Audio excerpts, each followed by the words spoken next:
Water wars, oil wars, even lithium wars. As the climate crisis intensifies and the global population swells, we are often told that our future will be marked by a frightening scramble for natural resources. Increased competition over scarce resources is likely to contribute to internal tensions within countries as well as external tensions between countries, warned the Pentagon in 2021. But is it true? Where did that story come from? Who does it serve? And why is it so popular today? Are we really doomed to a Mad Max-style future of scarcity, competition, and violence? Or is there another way? Resource wars are nothing new. Since humankind's earliest days, we have fought one another for different types of resources. But only with the advent of imperialism did these conflicts go global, killing to obtain and control people, gold, sugar, timber, jute, rubber, furs, or any other resource anywhere in the world.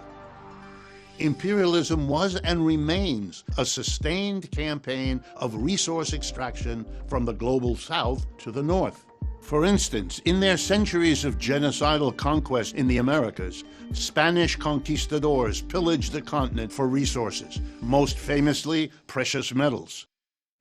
Forced indigenous labor mined roughly 80% of the world's silver up to the 18th century from one mountain alone in modern-day Bolivia, Cerro Rico de Potosi.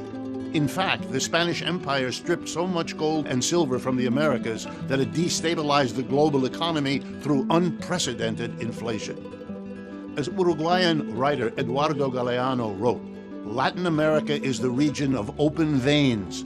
Everything, from the discovery until our times, has always been transmuted into European or later United States capital.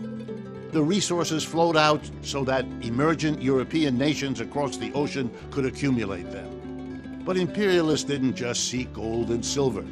They were prepared to wage war over all types of far less glamorous resources, even bird shit. In the 1840s, emerging capitalist agriculture began to deteriorate the global North's soils. In response, millions of tons of the nitrate-rich dung of seabirds, known as guano, were imported from islands worldwide as fertilizer. Northern powers also looked to guarantee their own supplies. By 1856, the United States passed the Guano Islands Act, annexing over 100 islands as colonial possessions, stretching from the Caribbean to the South Pacific. Some of the richest guano deposits in the world were found on Peru's Chincha Islands, providing roughly 3/5 of Peru's state revenue during its aptly named Guano era. In 1865, Spanish troops invaded Peru to forcibly seize these coastal islands and their massive guano resources. The Spanish invasion was ultimately repulsed, but the conflict kick-started nearly 2 decades of wars along South America's western coast for control of these nitrate resources. Through the centuries, imperialists have never ceased their relentless resource wars. But given this violence, are there even enough resources to go around in the first place?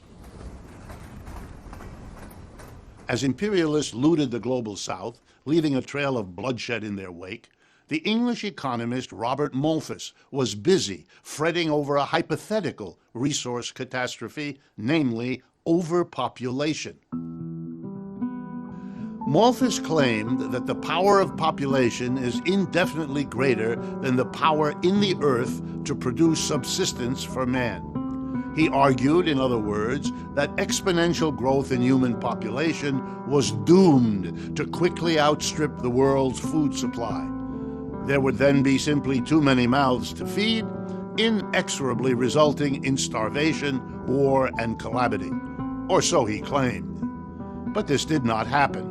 Labor became more productive, technology advanced, and society produced more food. Compared to Malthus's day, for example, the global population and productivity of our food systems have now expanded many times over. So why didn't Malthus's crisis materialize?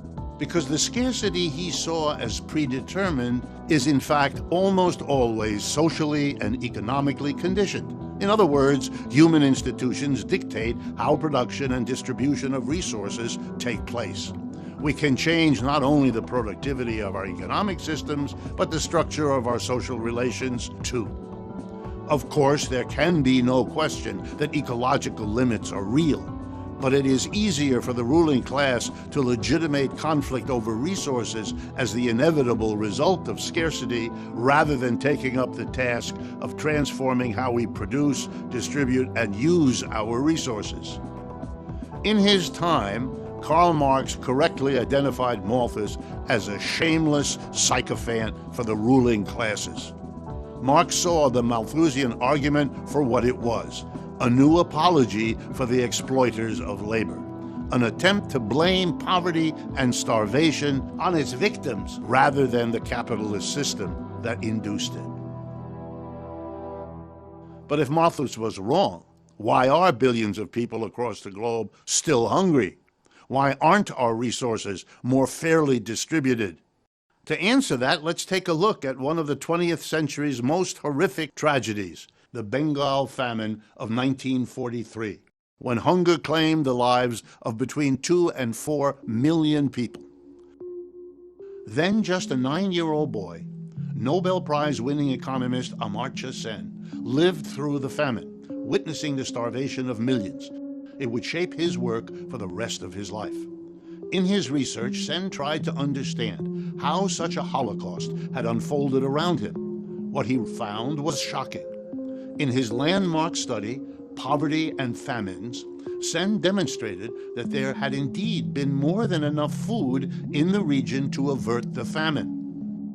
There were not, as the Malthusians of his day contended, too many mouths to feed. People simply couldn't afford to buy food. The capitalist price mechanism, not an absolute lack of food, determined who lived and who died. Quote, "Starvation is the characteristic of some people not having enough food to eat. It is not the characteristic of there not being enough food to eat," Sen observed. Although the capitalist market acted as the actual mechanism that starved millions to death in Bengal, it was part of a plan masterminded by British imperial policy. Marxist economist Utsa Patnaik showed it was explicit British policy to inflate profits and divert resources out of British India and into the global war effort. John Maynard Keynes himself, then a colonial government advisor on wartime financial policy for India, urged this profit incentive to, in his words, quote, "reduce the consumption of the poor through a, quote, forced transfer of purchasing power." For his part, then British Prime Minister Winston Churchill said, quote, "I hate Indians. They are a beastly people with a beastly religion. The famine was their own fault for breeding like rabbits." Absolute food scarcity did not cause the Bengal famine. Neither did supposed overpopulation, nor did any other immutable natural law. Racist imperialism and capitalism did.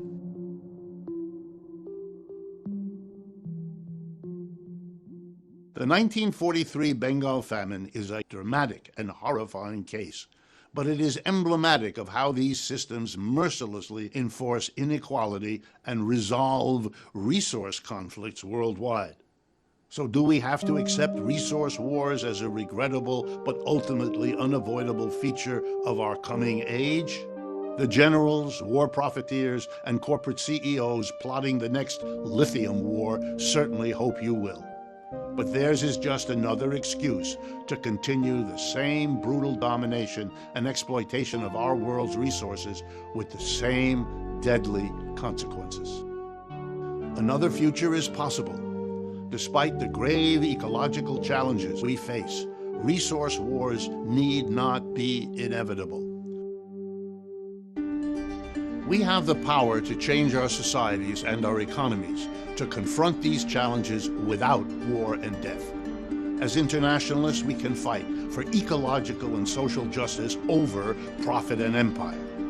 We can build institutions to democratically plan and fairly distribute our shared resources, instead of enforcing capitalist scarcity or legitimizing new wars of plunder. We can choose, as Marx wrote, the revolutionary reconstruction of society, and we can choose it over the common ruin of the contending classes, as Marx pointed out. That task has never been more urgent, for if we do not start now, the warmongers will surely have their way.